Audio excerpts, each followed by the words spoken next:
All right, all right. Hey guys, we are Fred and Andressa, and this is your Methodology Mondays. So guys, welcome and happy Monday. I hope you guys had a great weekend and we're gonna have also a great week ahead of us. So today we are gonna talk about 3 tips to improve your leading and following. These 3 tips is something that we don't hear being said so often. Of course, that we have tons and tips and concepts on lead and follow. We already know that we have to keep a good connection. We already have classes for frame, for a lot of things. But today we are bringing 3 tips for you guys that we think is going to be really helpful and most of times are taken for granted. It's true. We are going to try to do our best here to try to deliver to you some things that sometimes we know how they are, but we end up not using it. Then we worry about some other specific things or more complicated things, and when we have simple ways to fix everything.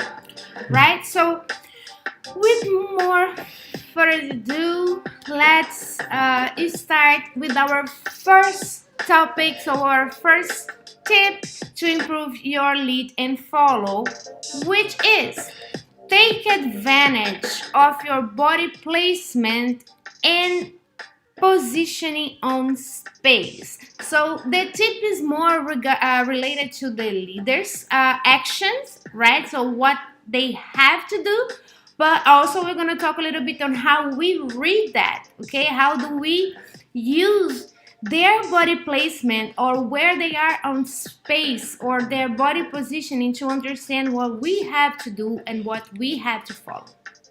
Yeah. Okay.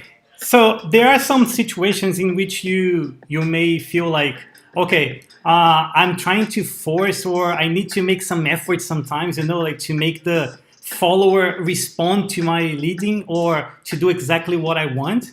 And sometimes just because you are not in the correct position or you don't have the proper body placement, you end up relying on your frame a lot. And then you end up dancing. Okay, sometimes you make it work, you fix it, but the thing is that it's not so pleasurable as it could be because you end up making kind of an effort to make things work. So when you have the possibility to make sure that you're going to be in the right position and then your body is speaking way more than your hands and your arms, things get easier. And then the following gets much more fluid and there is no effort. The follower has no doubts about like what to do. And for you, it's just like, flowing all the time and then you just connect and it feels way better. So it's all about being in the right place in the right time. Yeah. Right. So that's what we are talking about here in this topic. So be in the right place in the right time and with the right body positioning. Avoid a lot of unnecessary frame leading. As Freddie said, sometimes we relied a lot in the frame connection, and sometimes this can create a little bit of what we call over leading. It doesn't mean it doesn't have anything to do with like having an assertive lead or a precise lead. It's just like some efforts that you not necessarily had to do. Either to lead or to understand. So it makes things much more comfortable for the follow, because if I follow the defaults and the concepts that we use, for example, as like always trying to return to your partner, if I'm paying attention to where he's going or where his chest is pointing or how he's placing his weight, it tells me a lot where I have to go, where my body has to point, and where should I transfer my weight. So take advantage of that as well. And leaders, take advantage of that to be a mobile dancer. A while ago, we started to have a trend in Brazilian Zouk that the leaders would be very stationary. Yeah. So they would be stopped most of the time, only leading with their arms and hands, and the follow moving around and doing the most of the hard work. Right? That's fine if that's your jam, that's okay, that's not a problem. It's not a matter of right or wrong. But if you want to dance more yourself, not only be someone that moves the follow, using your placement on space and your body positioning. So we're talking about two things here, right? Where you are on space, so where you putting yourself in the dance floor, you are controlling directions, and how you are positioning your own body. Is your weight more towards your right? Is your chest rotated enough to the direction you want your follow to go? How you are positioning your body. So two different things here for you to take advantage of. This makes your dance, your personal dance, much better because you're going to move more.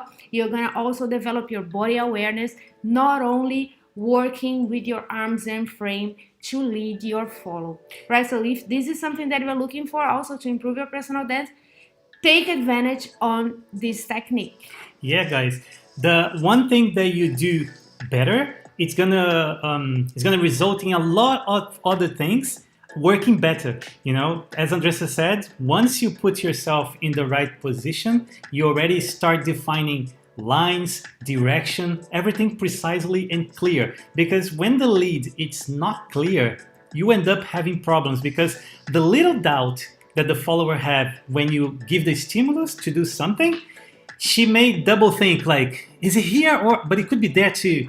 And then that's the issue happening already. And then by your placement, you could fix that. We can try to show a few examples, of course. We can give you a very, very simple example. Of course, that the concept goes way deeper than that, but we're going to start from the beginning, okay? And remember, guys, of course, they're like leading and following. It's a big subject that we have so many things to address.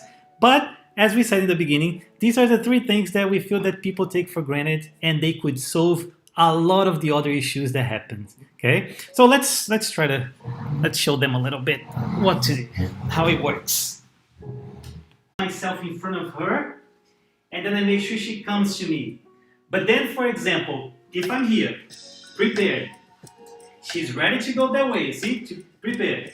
But then I move myself to another direction. And then the only thing I do is, you see, to place myself now in front of her here, in the same line she was before, and then she will know that this is how much she needs to turn to face me back, you know? So it's different than if I do like this, and then by the hand, I bring her to me. See, I make her complete the entire turn, and then I bring her by the frame. So it's a lot more effort to me. It's much harder for me to move from my point A to my point B. And for her, it's just an uncomfortable way to get there, because everything could happen the same way by her doing just one step in pivot like she does in the lateral. See, I take her there, but then I move myself here. Then she does like step and pivot. That's it. The only thing I do is I make sure that I have my hand on her back, so we continue dancing fine, you know? So follows here, I'm following where he is on space with the attempt of reconnect and go back to my partner all the time. So you see that in the two variations, my footwork will change a little bit. And what tells me which footwork I'm going to choose if I'm going to go transfer, step all the way to the back and return forward if my leader is right here.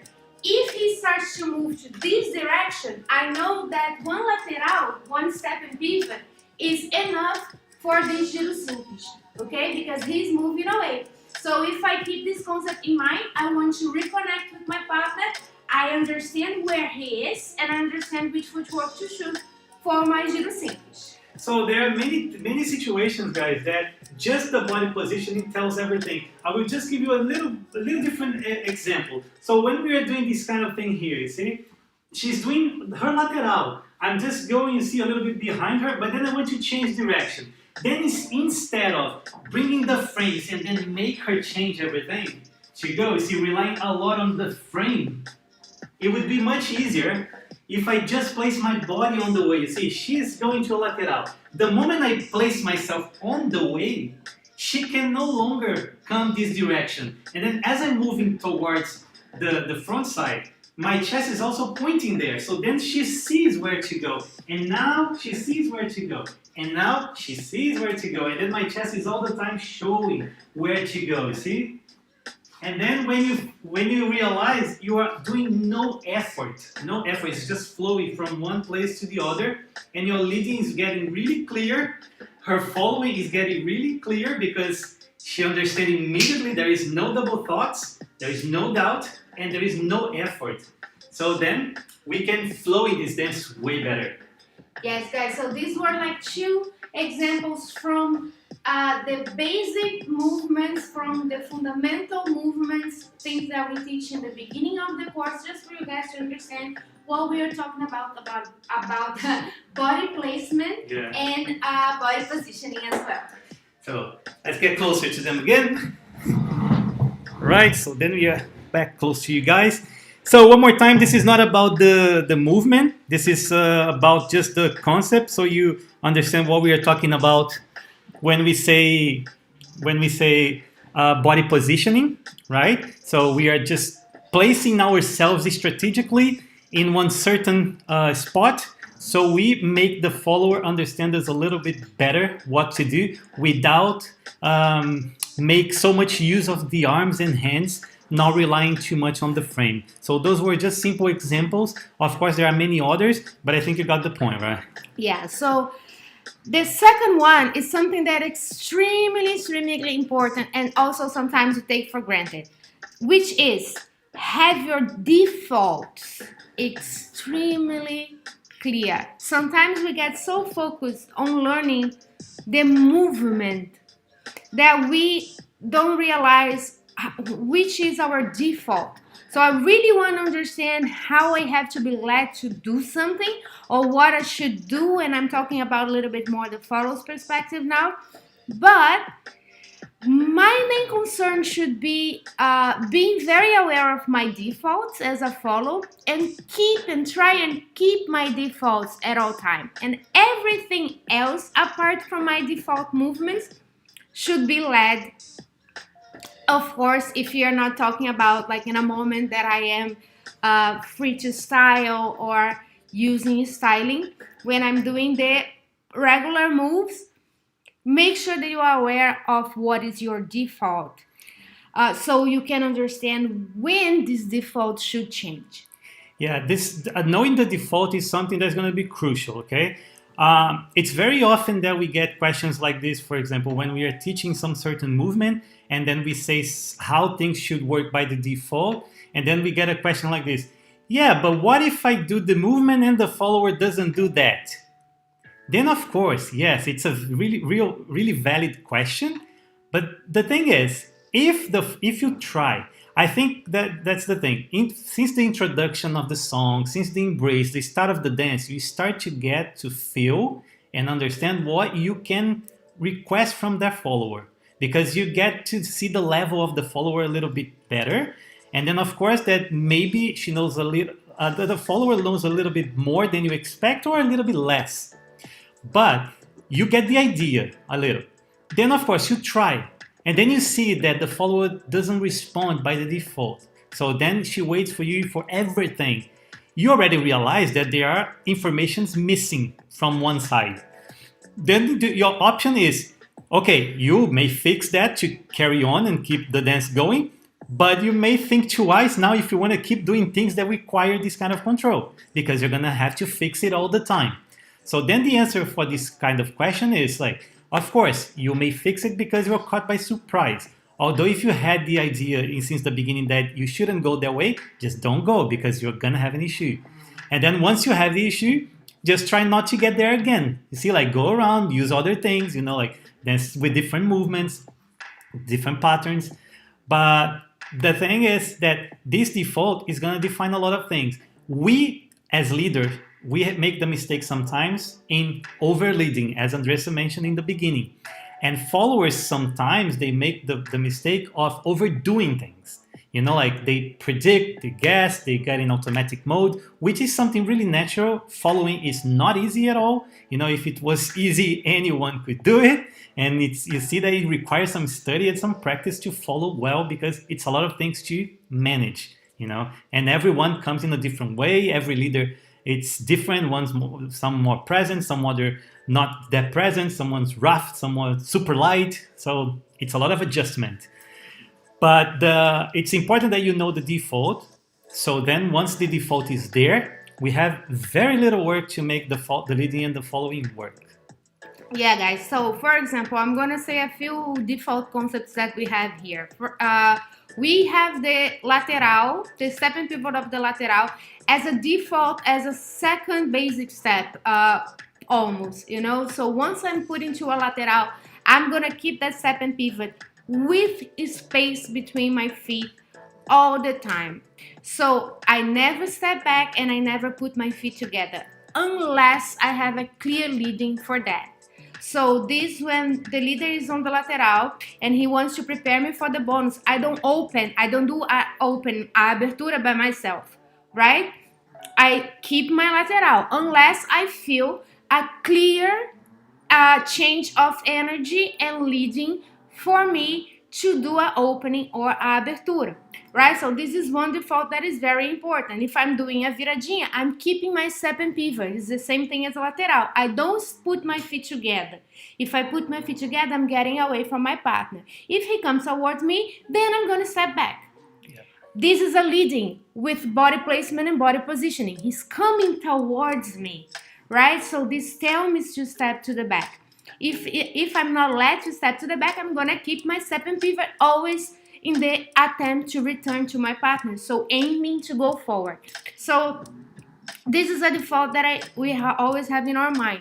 For example, in head movements, we always recover from a neutral position. So if I'm coming here and I arrive in my neutral, this is the moment that I want to regain my natural position, which is standing up with the head up. So default, I always want to remain or go back to my natural position. So to leave this position, I have to be led, and every time I reach a neutral point, I'm ready to return. So I don't need a very strong frame lead to bring my head up. I know that I'm in the point to bring it up.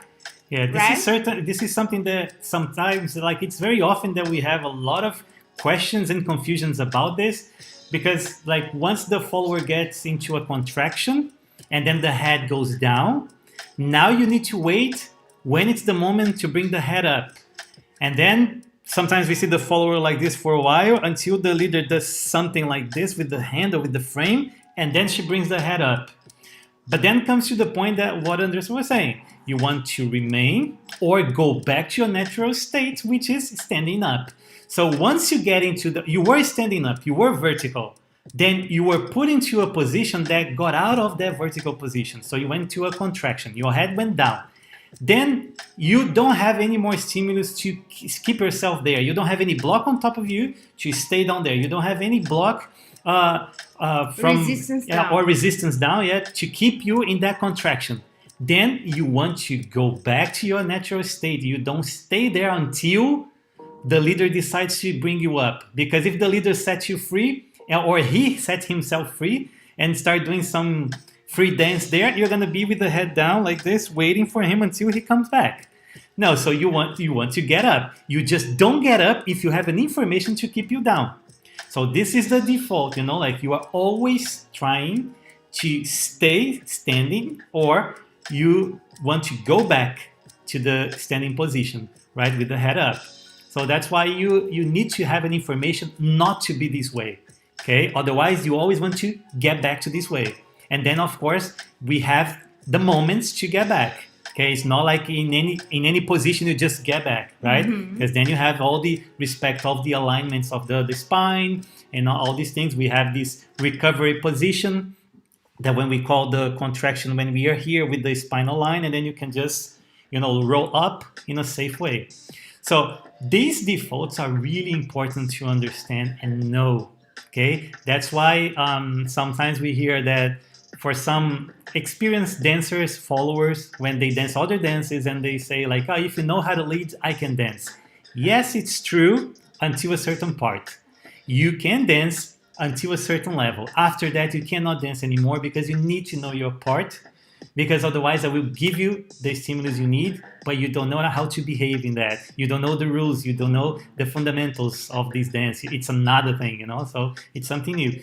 It's important that both sides know how to do things and know the default. Yeah, so again, defaults are very important, and we do have them in Brazilian Zouk, right? We do have a few sets of defaults that for me to be moved out of that state, I need to be led. And for me to go back to that state, not necessarily I need a frame hand leading, because it's already my goal to go back to my natural position or to recover from a movement that took me out from that natural position. So should we show an example? Let's do this. Yes. So we're going to show one example for you guys for this to be a little bit more clear. Let's do this. So, for example, we have many movements that this happen. Okay. So, for example, in this situation here, let me do like this. We are, for example, doing a lateral here, and then I'm going to bring her into a contraction. See, I bring her here, and then I put her into a contraction and this circular movement. See, like everybody has seen this kind of movement. Then I let her pass her all the way. Then I'm going to bring her now to a neutral position here that we call recovery position. So her spine is aligned. And then I will transfer my weight to the left, you see? So I bring her up into this preparation to go. So then, as I count on her, knowing her default, which is, as soon as I take the hand here out of her body, which means like there is no more block, and my left hand, it's not resisting, not creating resistance to keep her down, I expect her to bring this head up. See, and then we can do it. So that's the thing. If I'm keeping this, yes, the follower should stay down. Okay. If I take this out, but I'm creating resistance here, yes, I'm telling her to stay. Then when I release here, I'm counting on her to come up. Okay, so that's why I have a lot of information here going by keeping the pressure, right? I keep the pressure on her body so she feels that I'm in control. Once I get here and I take it away, okay, she's gonna neutralize, so then we can carry on and go. So this is one option, okay? We have these ones that it's often seen too in the parties, like when the leader comes here and then brings the follower down. And then here comes the issue, because we often see also this, the leader's doing this. See, like, pa, with the frame, which is not necessary if we work with the default, okay? Once, as we said, I expect her to count on keeping herself standing or going back to it. Once I don't keep resistance down here by the frame, just by my legs, you see, standing up, I count on her coming up too, okay? And then we can carry on. So this is the thing. I'm not supposed to bring her up. I'm supposed to bring her down, because I take her out of her natural state. Then, when I release all the resistance, everything that was keeping her down, I count on her coming up. Then the only thing I need to do is to control how fast. You see, like, if it's sharp, if it's something slowly, so then you will release it slowly, you will do everything slower, or you're just gonna leave everything a little bit quicker, and then you make sure you are well connected, so she feels, everything, and feels the speed. So now a very simple one. We are gonna be doing a lateral here, right? So if he wants to take me to a bonus or anything, and he just leaves one of the hands, I'm gonna keep my default. I should not by any means do a abertura here or a opening, because I have no information to do that, right? And then he can walk around, he can do a soltinho, he can do a lateral redondo, and I'm gonna just keep my default, which is a lateral, until I have another information, right? So to be taken out of my default, then I need a very clear information that, okay, this is going to change, right? So that's why our defaults are one of the most important things to be aware in our lead and follow situation. Right? So this is really often something that happens really often. You let the hand go, the follower opens because of a habit, much more than anything else. It's the pure habit. Okay? But as Andressa showed, you keep yourself in the lateral until something makes it change. Okay? Otherwise, you get out of your default. And then once she opens, I cannot keep going with what I was doing because it starts changing my plan completely because you are all the time breaking the flow. Okay, so every time you make a preparation, every time you do something that gets out of this default, you have the chance to break the flow. Okay, which of course is fixable, but it's not what was planned, right? So one more time, it's a little thing that if you guys mind about it, since both my leading and her following is gonna be much easier for both sides, and the dance is gonna get much more fluid and easier. Effortless, and the only efforts that you do are the efficient ones to do the moves that you need to make them to work. So let's get closer for the class topic. So guys, let us know if you have any questions about it, okay? So we can let you guys know also if you need some clarification. So we're gonna go to the last one, and this one is tricky, okay? Yeah. But it's like, make sure you understand the concepts and defaults of the opposite role, right? So when you understand the techniques that are involved in the opposite roles movements, it gets much easier for you to lead or follow that particular movement, right? Because you don't really have to be able to physically perform that movement, but it's very good if you understand what is involved in the execution of that movement, right? And here I think every one of us were already guilty at some point that when the information starts to be directed too much to one role, we start to fly out of the class and think about other stuff and maybe have a look at our phones because that information is not really for me. I'm a leader. I don't need to know how to do a head movement, right? So I will just like grab a sip of water and not really pay too much attention to it, or like, I'm not gonna need the information. But that's not the case, right? You're gonna be the one leading that head movement. You're gonna be the one responsible for making that movement to be initiated in the first place when we are talking about passive head movements, right? So it's very important that you understand how it works, even if you don't physically know how to do, right? I would say, guys, especially the leaders that are watching here, I would say that whenever the teacher is addressing things specifically for the follower, it's much more important that you understand it than even the follower. Because like the follower has to understand it, of course. But if you understand even better than them, you can help them to make this work. Because like, as Andressa said, you think, okay, this is for the followers, so I'm gonna go to the restroom or gonna drink some water, and then you start missing everything. And then now the follower understood what they have to do. You don't know. See, like you missed the explanation, you missed the concepts, and then you didn't understand anything. So now you try to do it, but you don't understand how you should do things to get to that point. Okay, because although you're explaining things for the leaders too, once the follower doesn't behave in the expected way, you don't know what to do to help them because you don't know what they have to do, right? So it's extremely important. And don't get this wrong. You don't have to know how to dance as a follower. Yes. You leader don't have to learn how to dance as a follower. You don't need to become a good follower. You don't even need to take classes as a follower. You just need to understand how things work on the follower side. Just pay attention to the information because it's going to be useful for you as well. The same thing the other way around, okay? You follower, you don't need to start leading, you don't need to learn how to lead, and you don't need to become a leader to understand what the leader has to do.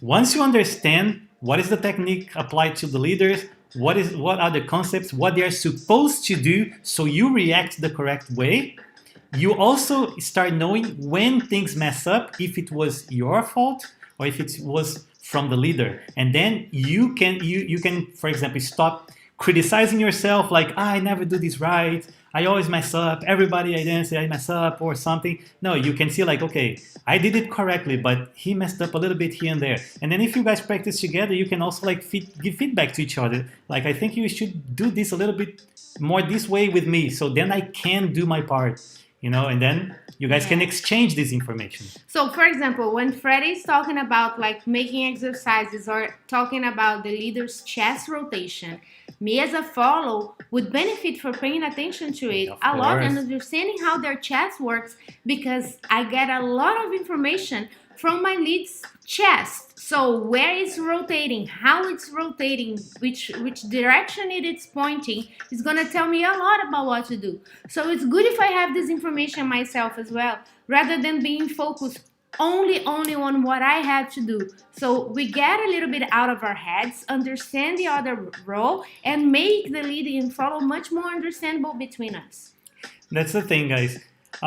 This is like, it's not a technique or a concept or something that we would say like, oh yeah, this is the secret of leading and following or something like this. What is happening, and you know ways to fix it. Yeah, guys, so those were our 3 tips for today to help you improve your lead and follow. Let us know if you tried them out, their result, if they help you.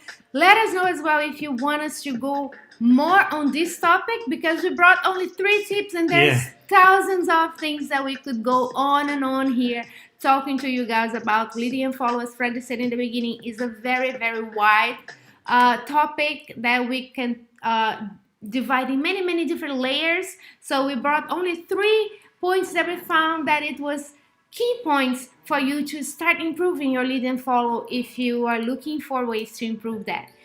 And of course, guys, as we are here like in the idea of sharing, let us know also in the comments, the other things you guys experience in leading and following, the other tips that you find useful to apply, because all the viewers that see and read your comments, they can benefit from your experience as well, besides everything we are saying here. Okay, so it's very nice when we can see that you guys are sharing your thoughts, sharing your things, and then people contribute, and then we make the whole community just evolve better with more quality and more understanding on the dance floor. So guys, we are gonna wrap up for today. Thanks a lot for being with us for one more Methodology Monday, and we are back next week. So make sure you guys hit the like button, you guys subscribe, and you guys share, so then more people can reach the content, and then we can try to access more people, and you help the movement to go on and on. Okay, guys, see you next time. All right, guys, see you. Take care. Have a great week. Bye.